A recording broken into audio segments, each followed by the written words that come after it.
हनुमानजी जेव्हा लहान होते तेव्हा त्यांना एक दिवस अतिशय तीव्र अशी भूक लागली होती. त्यांनी काही खाण्याच्या शोधात पूर्ण घर शोधून काढले, पण त्यांना तिथे काहीच मिळालं नाही. तेव्हा त्यांचं लक्ष आकाशाकडे गेलं आणि आकाशामध्ये एक सुंदर असं फळ दिसत होतं. तर तो फळ नसून सूर्य होता. आणि हनुमानजी यांच्या मनात इच्छा झाली की तो फळ आपल्याला खायचा आहे. म्हणून हनुमानजी यांनी आकाशाकडे झाप घेतली. हजारो योजन पार करून सूर्यापर्यंत पोहोचले. त्यांनी सूर्यापर्यंत पोहोचत असताना अनेक अडथळे पार केले, जसे की त्यांनी राहूंशी युद्ध केलं आणि सूर्याचा अतिशय तीव्र अशा तेज त्यांनी सहन केला. पण त्यांची जिद्द होती की आपल्याला तो फळ खायचा आहे. आणि जेव्हा हनुमानजी सूर्याजवळ पोहोचले तेव्हा सूर्याला त्यांनी गिळून घेतले. आणि सूर्याला गिळलं म्हणून सर्व देवी देवता हे चिंतित झाले आणि ते इंद्रदेवांकडे प्रार्थना करत गेले.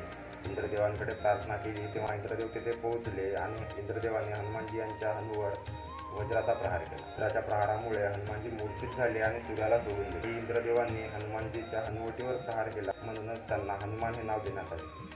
आणि याला उद्देशून श्री तुलसीदासजी महाराज श्री हनुमान चालीसेच्या पुढच्या चौपाईमध्ये सांगतात, जुग सहस्त्र योजन पर भानु लील्योता ही मधुर फल जाणे. राधे राधे, हरे कृष्ण.